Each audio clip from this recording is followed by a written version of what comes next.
welcome to Saturday Bhagavad Gita class. Let's do Mangalacharan prayers and then we will start discussion on chapter 3.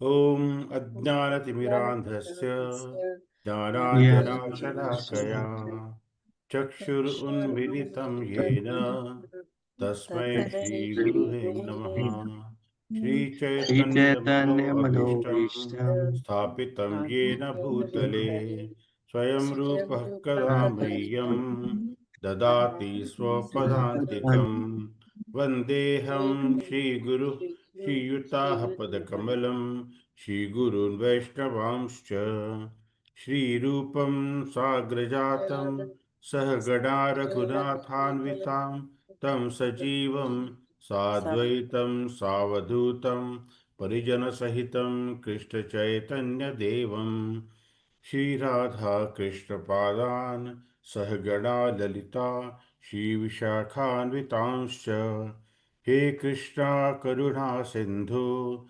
Tirabandhu Jagatpate Gopesha Gopika Kanta Radha Kanta Namostute Tapta Kanchana Gaurangi Radhe Vrindavaneshwari Vrishabhanusute Devi Pranamami Haripriye वाञ्छाकल्पतरुभ्यश्च कृपासिन्धुभ्य एव च पतितानां पावनेभ्यो वैष्णवेभ्यो नमो नमः नमः ॐ विष्णुपादाय कृष्णपृष्ठाय भूतले श्रीमते भक्तिवेदान्त स्वामिन् इति नामिने नमस्ते सारस्वते देवे गौरवाणी प्रचारिणे निर्विशेषशून्यवादी पाश्चात्यदेशतारिणे जय श्रीकृष्ण चैतन्य प्रभो Nityanand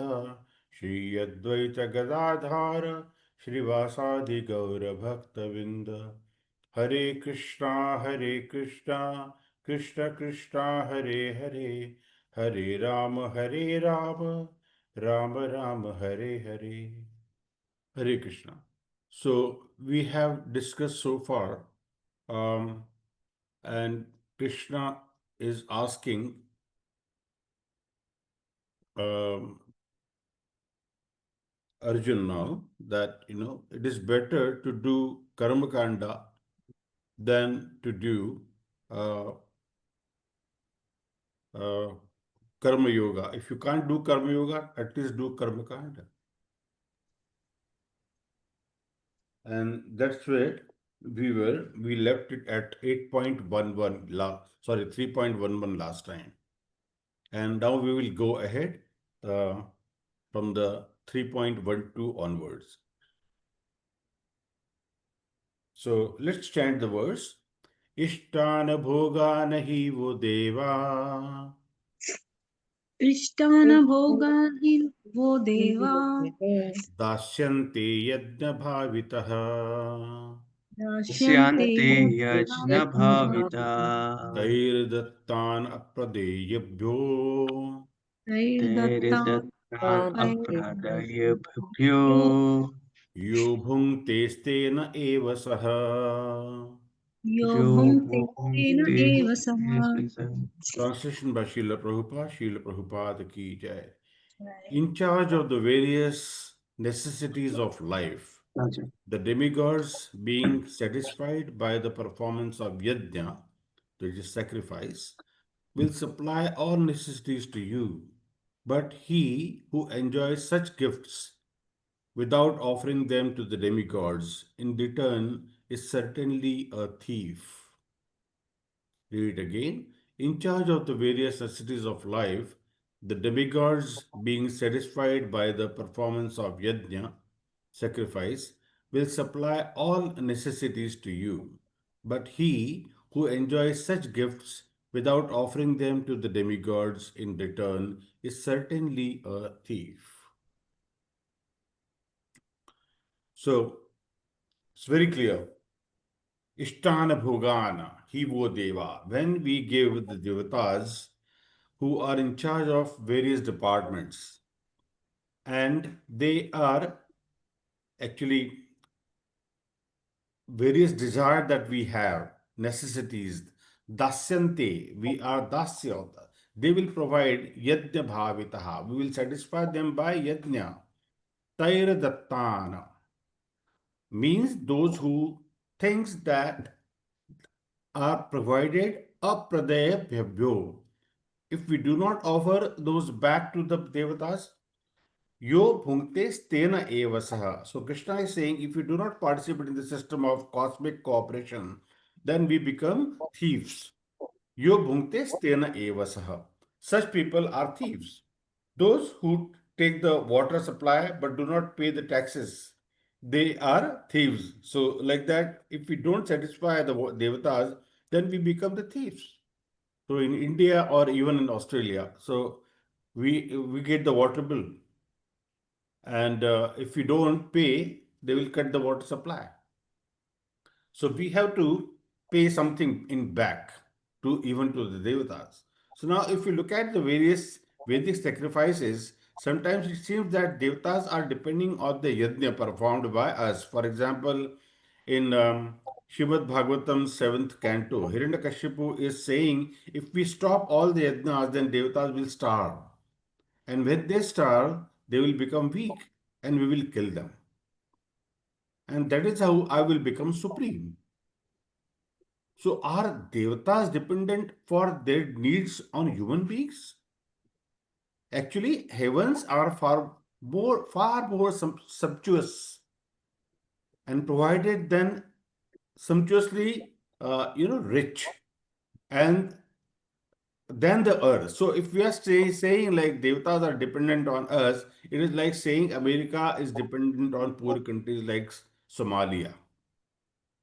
But America is also now becoming weak as we see. So this example may not fit all the time, but at this point in time, this America is quite, is a richest country rather.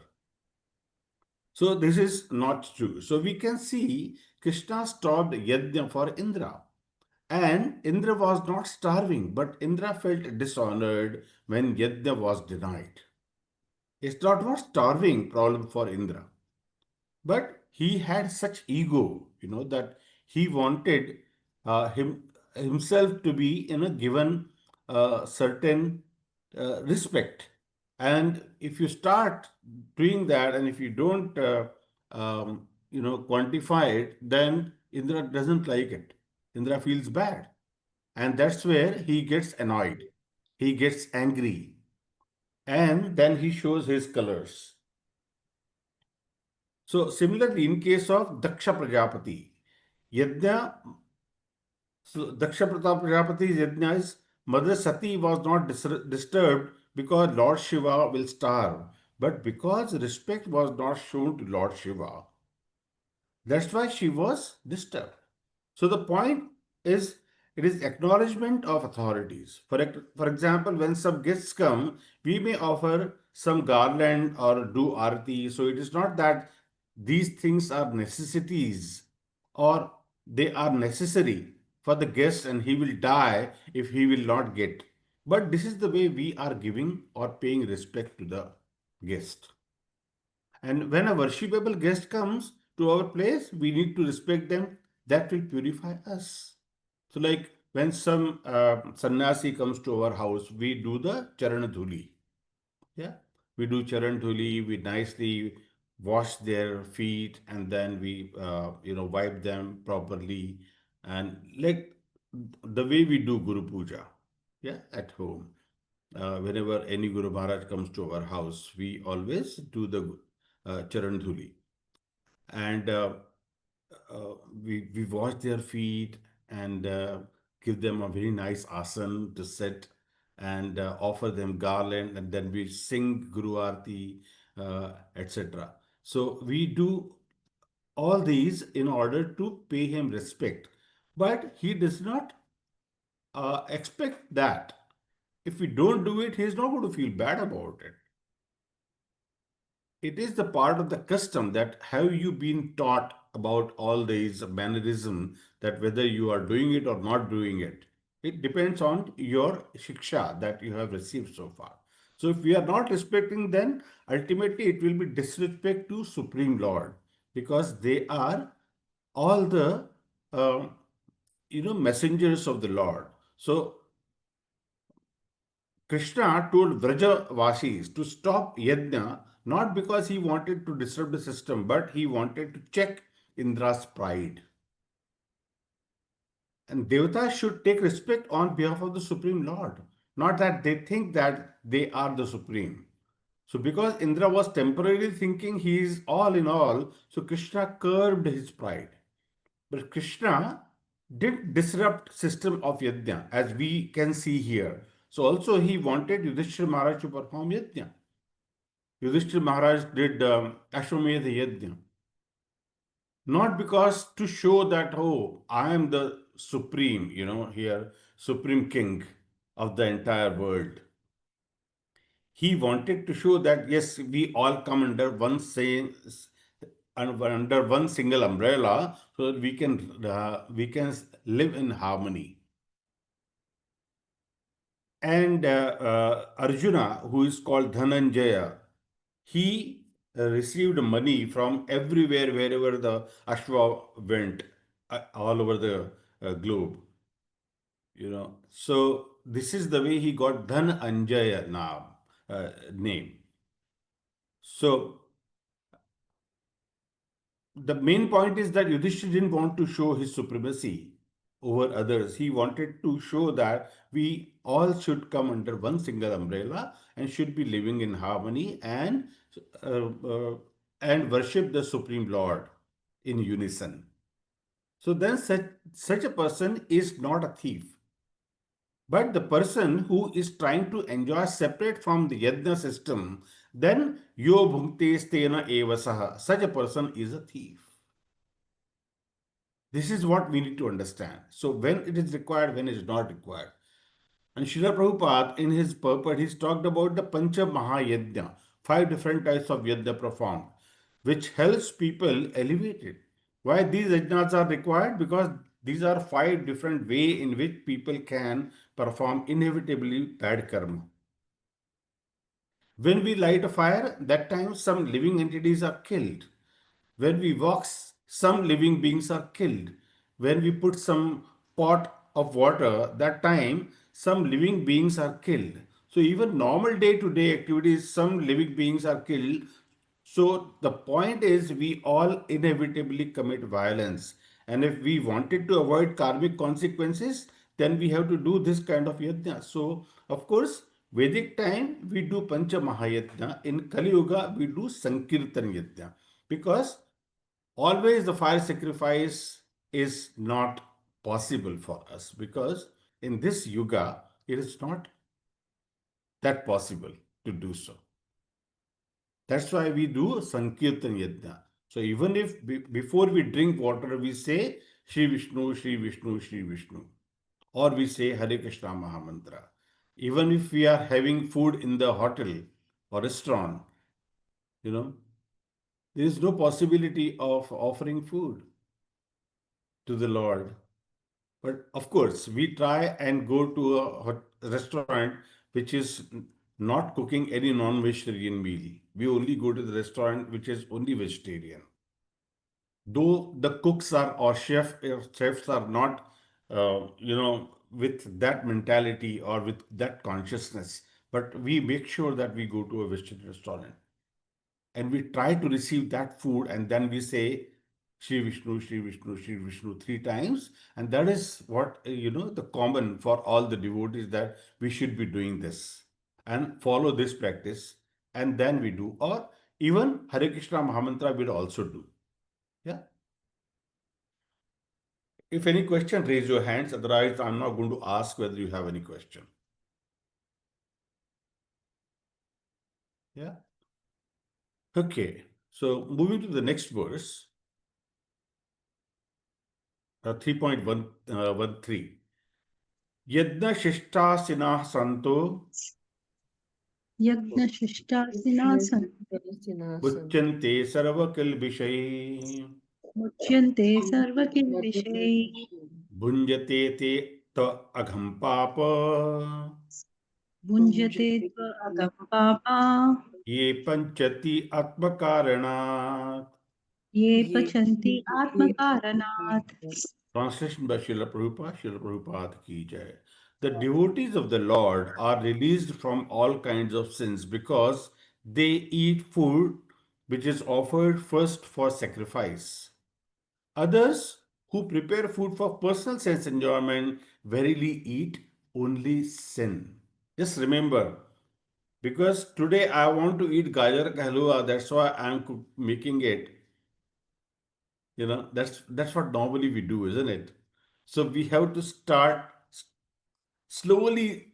You know, we have to decrease that desire. Just because I want it, that's why I'm making it. Yeah, but still it is okay. You are making it and then offering it to the Lord and then having it. To certain extent, it is okay. However, don't make this as a practice कि आज हलवा खाना है तो चलो आज हलवा बनेगा and because I want to eat it. Children wants it, yes, we do for their desire because they don't understand all this. But what we make sure that they are saying the bhojan mantra before eating it, or at least saying Hare Krishna Maha Mantra before that. And we are then allowing them to have it. So yet the shishta. So what is the means um, remnants? They are remnants, then we accept it or eat it. The remnants of the food, what does it mean? Is Lord really eating them? Excuse me.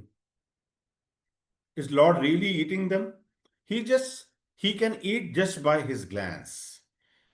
Like he has impregnated the earth planet just by his glance. Similarly, he can eat or he can kill or he can hear from his eyes. Lord does not have to have a form like us to do everything because he does not have the organs which are required to be, like ours. He can do anything from any organ of his body.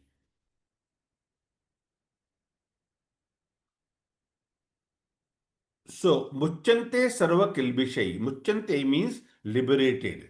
Kilbishai, contaminated or sins. So, we get liberated from the Kilbishai, that contaminations, that sins that we may knowingly or unknowingly have created. So, by taking remnants of yajna, saintly person becomes free from all sinful reactions. So, bhunjate te tva agham papa. So, agham means sin, papa, or are the people those who are sinners. Agham means sin.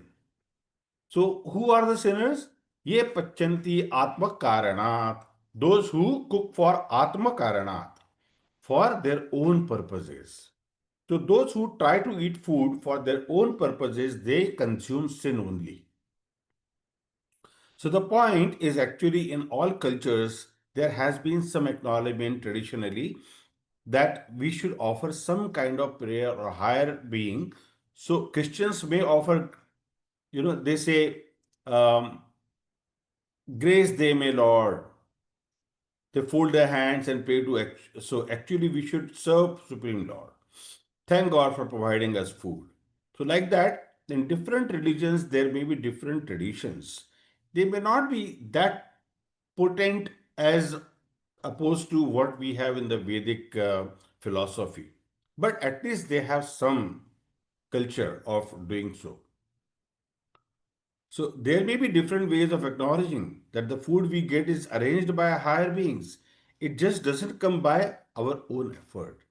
Our efforts are important, no doubt, but they are not all important. So when we offer food to Krishna, that we are acknowledging that actually I have no capacity in producing food, so you have provided this food to us, and I am grateful for that. So in that way, when we offer food to Krishna, yajna shishta plus asinaha. When we accept the food that we are offering to Krishna, then we acknowledge what we acknowledge Krishna's mercy on us. And by that acknowledgement and by the devotional connection we establish through that acknowledgement. So Krishna frees us from sinful reactions. Yajna Shishta plus Asinaha Shantaha. That's why devotees take food that is offered to Krishna. Now, and when we talk about prasad, there are multiple standards of prasad. The best prasad is grains are cultivated by devotees farmers. Then the grains are transported by devotees businessmen. Then grains are cooked by devotees and the food is served by devotees and then food is honored by devotees. So that is the best standard for prasad. But is that possible? In the practical life, it is not possible. However, that is the standard. Yeah. So if we look at the standard, it's very, very high. And we will not be able to meet those standards. So that is why whatever is minimal that we can offer and that we can do, we should at least stick to that standard. So whatever minimum that we can do. So prasad is a food that is cooked to be offered to Krishna. So in general, we take prasadam that is cooked with the intention of offer to Krishna. So when we offer the food, it becomes free from sinful reactions. So vegetarianism is important, but vegetarianism is not all important. Vegetarianism in itself will not free us from all sinful reactions. And just vegetarianism doesn't purify us. It doesn't minimize the sinful reaction that we get and also minimizes the huge amount of violence that happens today nowadays that through meat eating and meat packing industry is so they have minimized. And how do we avoid those who are packing the meat, they are also packing the vegetarian food as well. So how do we, to what standard or up to what level of purity that we want to go? So somewhere we have to put a full stop, saying that, oh, I will accept whatever is coming, at least it is packed, nicely packed. And making sure that those who are packing at least wearing the different gloves when they are packing it for me. Like if you go to Subway, it is not possible. At least, but we can request them. Can you please wear a different uh, hand gloves? And then you can pack my Subway for me, whether it's a whole meal wrap or whatever. Then we puts the material for us. Don't put any rennet mixed, uh, cheese like that. So we can request all these things and make sure that they are doing it that way. If they are not doing it, we will not buy. We may starve for food, but we will make sure that at least these standards are, uh, followed by the person who is providing you the food. But at the same time, we have to have certain limits that we can expect it from because we are following something. We can't force others to do that. That forcing that is going to make a problem very, very hard for us. So while we are trying following certain standards, we can't make the life difficult for others. So that is where the humbleness comes into picture of the devotee. That yes, we don't want any violence. We don't want to eat anything which is not touched uh, by the meat eater or the person who is handling the meat as well. But we have to have certain standards which are not beyond their expectation and our expectation as well at the same time. So food which is vegetarian, bhunjate tetva agam papa. Usually one is eating sin if one is not offering this to Krishna. That's what we have to follow. And that is the standard that we have to meet. Yeah. So I don't know whether you have read the book Perfect Question, Perfect Answers. And that book, Bob met Srila Prabhupada and he said, Swamiji, I am vegetarian. Prabhupada told him, monkeys are also vegetarians. So what is the deal? What is the big deal about it? So from Western standards, being vegetarian is remarkable achievement. And Prabhupada acknowledges that. But at the same time, he said that there was nothing great about that. Point is, we have to rise or to higher standard. We have to transcend from that level to the level that we should be. Did it make sense? Yeah. Any question? All right. Mhm. So this is very important point, what Krishna is making in this particular chapter. So now we will see into the next verse that how Krishna's role is coming into picture when the grains are getting, getting developed in the earth. So next verse 3.14 will talk about that. Annad bhavanti bhutani अन्नाद् अन्नात् भवन्ति भवन्ति भूतानि parjanyat anna sambhavaha पर्जन्यात् पर्जन्यात् अन्नसम्भवात् यज्ञात् भवति पर्जन्यो अन्नाद् भवति यज्ञात् भवति पर्जन्यो पर्जन्यो यज्ञकर्म समुद्भवः यज्ञकर्म यज्ञः कर्म Translation by समुद्भवात् Srila Prabhupada ki jai. All living bodies subsist on food grains, which are produced from rains. Rains are produced by performance of yajna, sacrifice, and yajna is born of prescribed duties. So here, what is important that yajna is not always the fire sacrifice. It is the prescribed duty that we do. So what is the prescribed duty? That is what we need to understand. Annat bhavanti bhutani. Bhutani means by all those who are living on this bhu planet. Parjanyat anna sambhava. And because of rain, what happens? Anna sambhava. That's why the food grains are getting cultivated. And yajna bhavanti parajanyo. Because of yajna, rain god comes. Yajna karma samudbhava. What happens when the clouds are getting formed, and those clouds are then converting into rain, and that rain is coming to the earth, and that water which is going into the field, that is growing the plants, growing the grains for us. It's such a beautiful process. So now you can say that, oh, I can do the artificial rains and do that. But how? What is the ultimate, uh, theory behind it? Whatever you do, whether you are doing it artificial rains or anything, there is a phenomena by which you are doing it. So ultimately, the point boils down to the same, that there is a process which is created by the Lord. You have not manufactured that process, and by such the artificial rains, we have not seen any production of the grains is happening across the globe. If it was possible, then many countries where there is a drought, they could have done that. So the Vedic understanding of the universe is being controlled by conscious beings, the devatas, is not contradictory of the scientific understanding of the universe. So the universe is operating according to mechanism, but these are complementary. And that we will discuss some example to this, like Anna Bhavanti Bhutani. All living entities subsist on grains. And where do grains come from?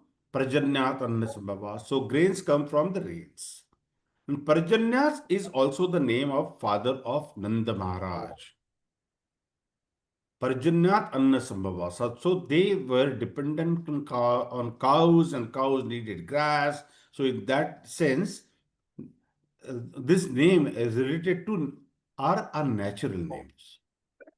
So Yajna Bhavanti Parjanyo. So where there is grain come from? Grain come from Yajna. And Yajna Karma Samadbhava. Yajna comes from Karma. So this is, in the next verse, we will discuss more about this point. Uh, so, so what is the point in the, we need to understand in the last verse that yajna karma samudbhavaha. So we have to do yajna. And what kind of yajna that we have to do, that we will discuss in this next verse 3.15. कर्म ब्रह्मोद्भवम विधि कर्म कर्म ब्रह्म ब्रह्मोद्भवं विधि कर्म ब्रह्मोद्भवं विधि ब्रह्म ब्रह्म ब्रह्मक्षर समुद्भवम ब्रह्मक्षरसमुद्भवम् ब्रह्मक्षरासमुद्भवम् तस्मात् सर्वगतं ब्रह्म तस्मात् सर्वगतं ब्रह्म ब्रह्म नित्यं यद्ये प्रतिष्ठितम् नित्यं नित्यं यज्ञे यज्ञे प्रतिष्ठितम् Translation by Srila Prabhupada. Regulated activities are prescribed in the Vedas, and the Vedas are directly manifested from the Supreme Personality of Godhead. Consequently, the all-pervading transcendence is eternally situated in acts of sacrifice. I read it again. Regulated activities are prescribed in the Vedas, and the Vedas are directly manifested from the Supreme Personality of Godhead. Consequently, the all-pervading transcendence is eternally situated in acts of sacrifice. Karma Brahmodbhavam Vidhi. From where does karma come from? Karma is prescribed in the Vedas. So here the word Brahma refers to Vedas. Word Brahma can have many meanings. So depending on the context, it has been used. And we have to be very careful when we read Shastra, that in what context the Brahma is used. Brahma is Brahmadev as well. So you have to be very careful and to understand this concept. Brahmakshara Samadbhavam. So Akshara refers to Supreme Lord. Akshara. Kshara means having the fever. And Akshara, which is no fever. So that Lord which is infallible, that Lord who never deteriorates. So the Vedas come from the absolute truth, that is Akshara. Tasmat Sarvagatam Brahma, therefore all pervading Brahma. Nityam Yajne Pratishthitam is always situated in Yajna. So we will discuss the last part, but first let us understand the cyclic sequence which pervades that. So we are currently looking at the second section of Bhagavad Gita, that is 3.1 to 3.10, and 3.10 to 3.16, where we have, if you are not qualified even for Karma Yoga, then practice Karma Kanda. That section we are discussing. So Karma, Brahmodbhavam Vidhi, Brahma Karma Samadbhavam, Tasmat Sarvagatam Brahma. So Akshara and source and goal, this is where we need to understand. Bhutani means all the living beings. And they are related directly to Akshara, which is Supreme Lord. Vedas have all this knowledge. So Vedas define the karma, and karma says that you should do yajna. Yajna means what? Do your prescribed duty. And because of that, the parjanya will happen. Parjanyat anna sambhavaha. Anna and bhutani. Annat bhavanti bhutani. So where does living entities get subsist from? Anna. So parjanyat anna sambhava. Rains produces grains. And yajna bhavanti parjanyo. And because of yajna, what happens? Parjanyo. It produces rains. So yajna karma samudbhava. Yajna karma from, because of yajna karma, what happens? Everything is possible. So karma brahmodbhavam's vidhi, karma is told us in Vedas. So Krishna doesn't complete the cycle over here. But in next verse, he used evam param pravititam chakram. So the chakra is completed when the living entities come to know about the Vedas and the living according to Vedas. So cycle between Bhutani and the Vedas is not completed or explained here. But how it is concluded when the living entity learn to the living entities living according to Vedas and do their karma and perform yajna. So earlier we had discussed how yajna produces rain. So now to understand this further, how the mechanism or the mechanism about this is personal explanation are not contradictory but complementary to the mechanist from means from based on mechanical. Personist means there are person being in charge. So example in billboard, or sorry, the billiards when we play, if someone is having top view of the camera, from looking at from the top, which captures only board, then with in the board when practically never sees the player. So what will open see only will see that somebody is hitting the with the rod or the stick a ball, but then we are not getting the complete picture of it.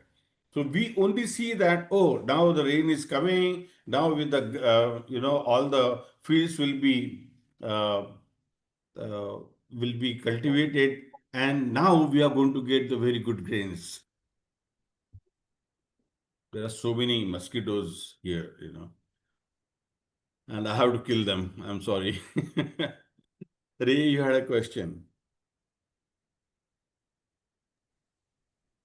So karma yoga is better for you if you're not qualified for jnana yoga, and even if you're not qualified for karma yoga, you do karma kanda. Yeah.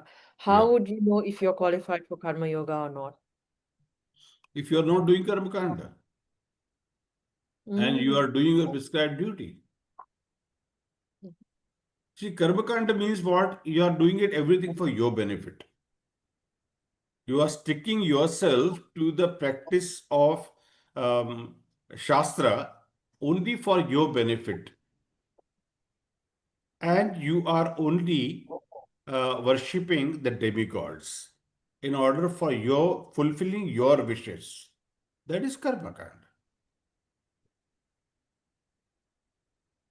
But when we are not worrying about all this, we know that the source of all is Supreme Lord Krishna, then we only worship Krishna. Because So is further we will understand also that whatever that we do for demigods, ultimately we are worshipping Lord Krishna only. But it is avidhi purvak. It is is avidhi karma kanda purvakam. Yes, is Mati. karma kanda more like, do we relate it more like it's tantric, like consisted in karma It kanda can as be, well? it can be, it can be as well. Yeah. Tantric, mantric, whatever. Yeah. So those kind of yajna, we are only doing it for our own benefit. It can be any. I mean, all these aghori and all those, they all come in the Karmakanda rituals. Mhm. Okay? Thank you, Prabhuji. No problem. So, yajna bhavanti parajanyo, yajna karma samudbhava. What does it mean? That the karma is not just our worldly obligations, but a part of karma is to do yajna as well. So, in today's society, many people think that it is their duty to take care of family members, to take care of themselves, relatives, and they think that this is our duty, this is what God told us to do, and this is what we will do. Yes, that is definitely true. But we have to do that is not complete scope of our duties. Actually, taking care of one's children or family members, that even animals do that. So what is the big deal? So when we are getting a human birth, we have duties more and beyond this level of our duties. And Srila Prabhupada mentioned that the parents taking care of children is natural.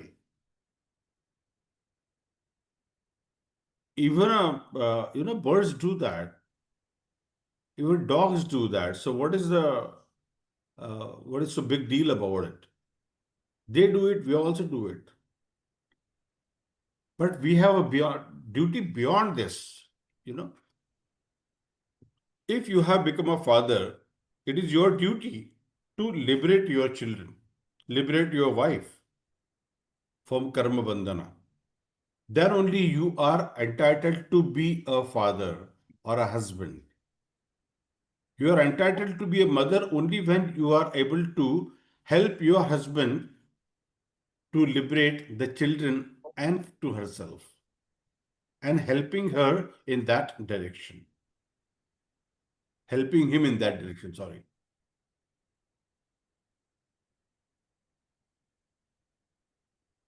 So there is a verse in the Guru no sasyat, swajano no sasyat,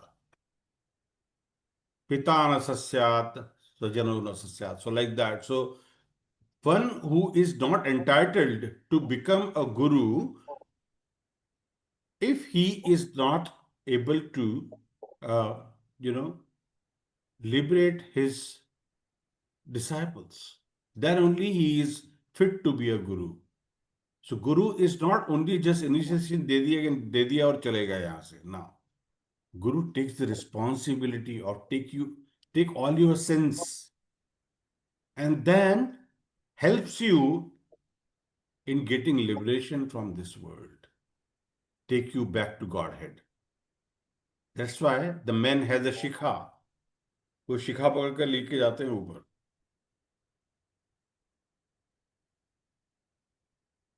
And wherever you don't understand anything, they will put the shikha and they will make sure that you understand everything properly or not. You know. What about the women, Prabhuji? उनके already शिखा होती हैं दो दो या एक. Ponytail बांधना है तो एक है और दो चोटी बनाना है तो दो है. नहीं है तो फिर 1000 शिखाएं हैं. I'm just joking. So this is only an example. See, you need to understand that it is from that perspective. Yeah. So, yeah. So what we need to understand that when we are doing our prescribed duty does not mean only to provide the necessities of the life. It is beyond that. It is beyond that. That is, we are giving the spiritual education to the children. We are making sure that they understand this and they follow this on their regular practices. We will not force them, but it is our duty to give them the direction. If they don't do it, even after giving the direction, either in the way we are teaching them is not correct, or we ourselves have not understood it properly. It can be anything. So we have to be very careful when we are concluding it. We should not be, thinking, oh, this guy, my son is not very good. He doesn't even understand what I'm saying, what I'm talking about.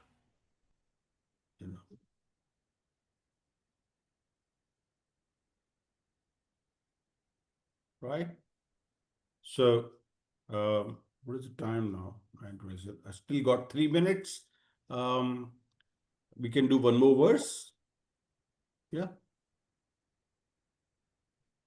And actually, we didn't start, dot 8:30. People have joined late. So they can't blame me.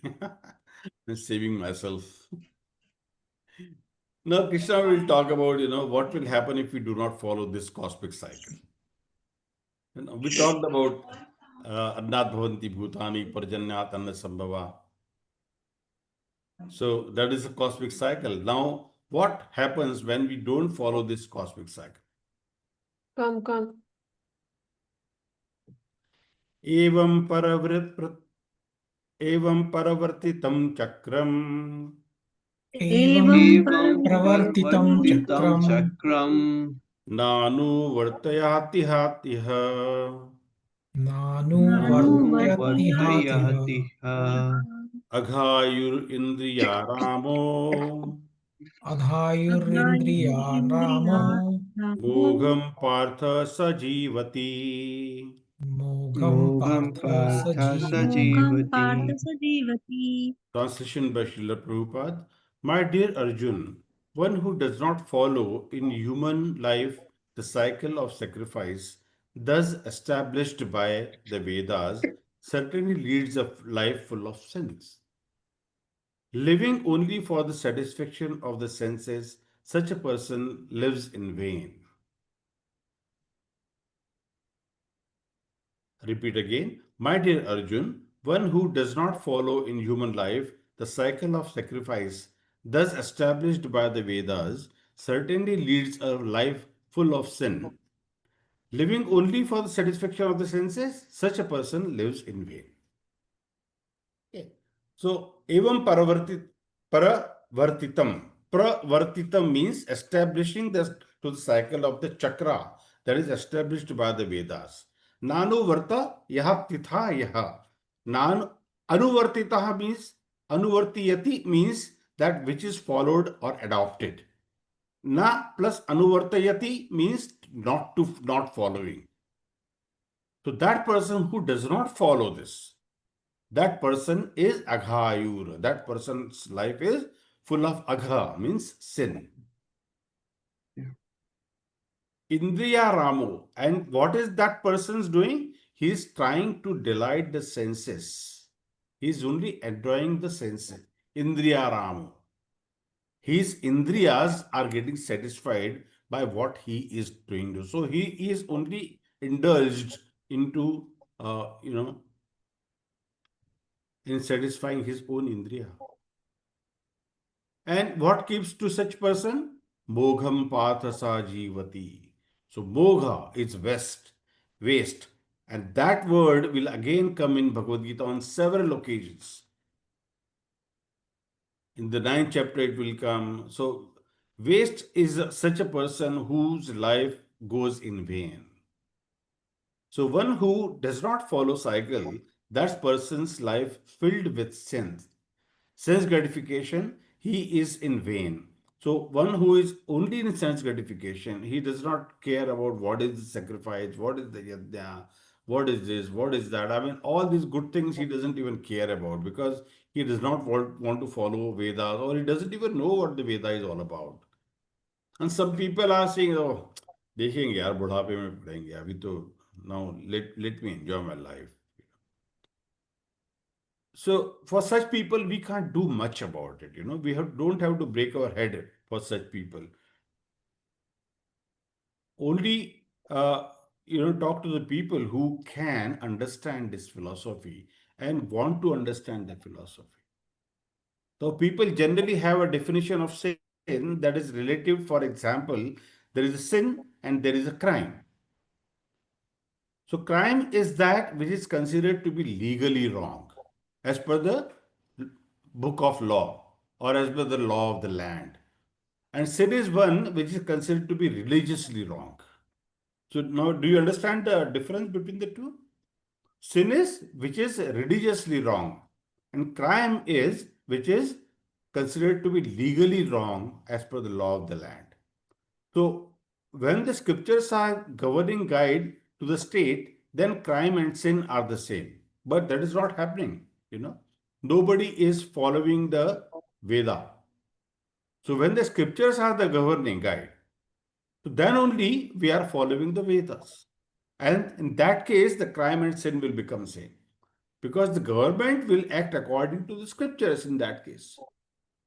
But when the government is not acting according to the scriptures, then crime and sin need not be the same. And when crime and sin are not the same, then often that which is sin may not be considered to be crime at all. For example, today in most countries, abortion has been legalized. So abortion is nothing but a cold-blooded murder.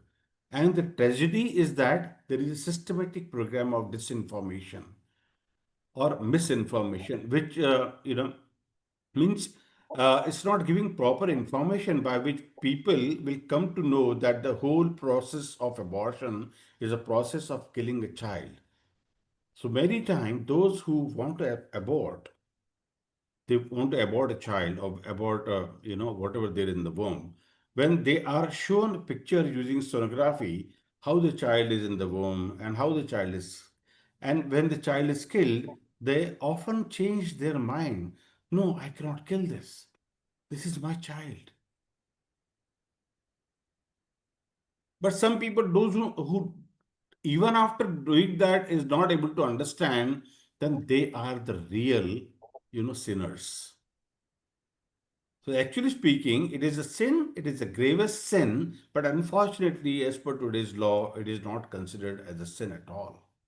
So Srila Prabhupada considered cow slaughter and an abortion as two gravest sins of the earth, which currently society is performing, and because of which there are tremendous karmic reactions coming up as a consequences to this. There are documentaries based silent screams and others which show how the child is killed. There are various methods using which abortion is performed. But many cases there is a clamp like that and it is inserted in the womb, and then it is, child has been caught into that, and then it is, cut into pieces. I mean, we can't even imagine how that happening to the child, what he's going through, what the mother is going through during that time. It is our biggest sin. Biggest sin. So people do sex just for their sex enjoyment without taking, proper uh, education for that. They just do it for the sense gratification. Whereas sex is defined as one of the things that one can do only for the Krishna conscious production of children. If we are not doing it, that means you are only doing it for your sense gratification.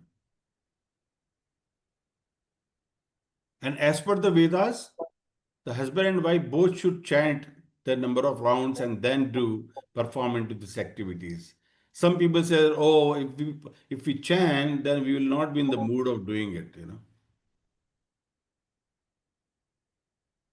It does not mean that, you do it all your chanting in the morning, and by the time night happens, I mean, you can come into that mood and you can perform the activity. Because there's a lot of time. But however, you have done your duty of, rather than duty, your part of a sacrifice towards the Supreme Lord, that you have chanted your rounds. You have done your worship, you have done your arti, you have done the bhoga offering, and then you have had the food. So all these processes have been followed very systematically. And then you are doing whatever you are doing during the day or at night. That nobody can. But with that mentality, you will never have a thought of abortion of the children. Okay. So, unfortunately, crime and sins are divorced in many ways today, and because of which people goes on going immoral and sinful things are happening, and they think that everything is subjective. Okay, you believe it is wrong, so you don't do it. If you believe it is right, I will do it, or we will do it. So, with the kind of social values at which people have, life becomes filled with sinful people. So, aghayura indriya mano. So, the scripture do not necessarily ban all sense gratifications. There is dharma, artha, kama, and moksha. So, dharma, artha, kama is also one of the purusharthas, and kama, when it is done within the precincts of dharma, it is perfectly accepted. So we'll see that in chapter 7.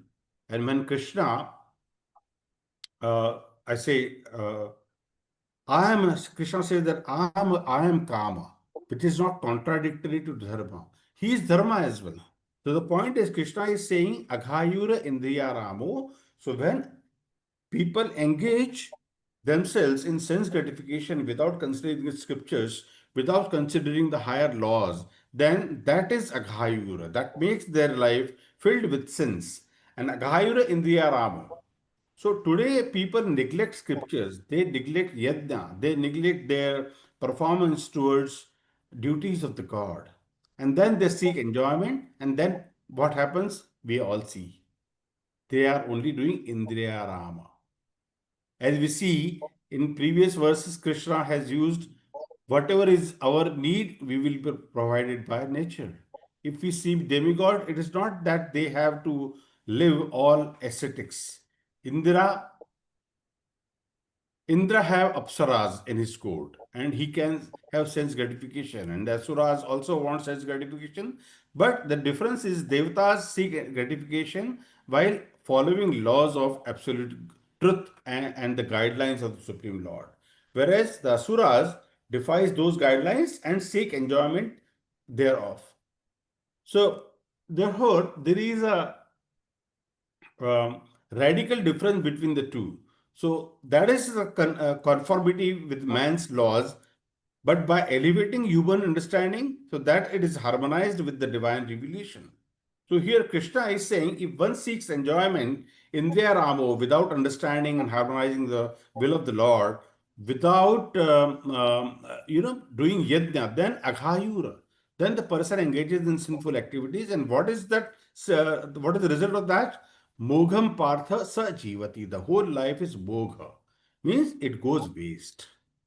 Why does a life go waste? So from spiritual perspective, when a person doesn't seek the absolute truth and simply continued on cycle of birth and death, so in Upanishad, Ishopanishad, these people are called as killers of the soul. These people live in vain. Why? Because they don't know what is the ultimate goal of life. And they don't care to know, and they live in violation of Supreme Lord's laws.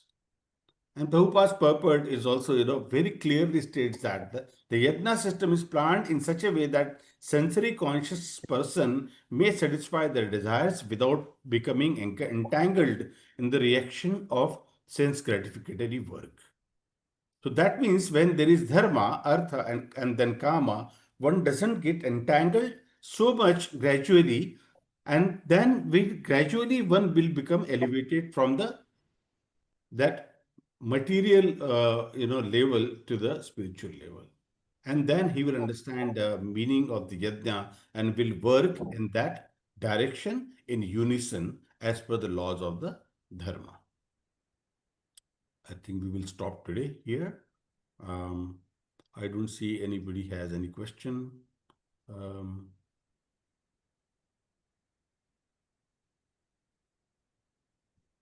So let's do Vaishnava Pranam and then we can talk about this. I will stop the recording then. Vancha kalpatarubhyascha kripa sindhubhya eva cha patitanam pavanebhyo Vaishnavebhyo Vaishnavebhyo namo namo namo. Anantakoti Vaishnava Vaishnav Vrind Vrind ki ki jai. jai. Srimad Bhagavad Gita ki Ki jai. Jagat Guru jai. Srila Prabhupada ki jai. Shri Shri Radha Gopinath Bhagwan ki jai. उपस्थित गौर भक्त शुभ कृष्ण प्रभु जी की जय। Jai. गौर प्रेमानंदे हरे हरे।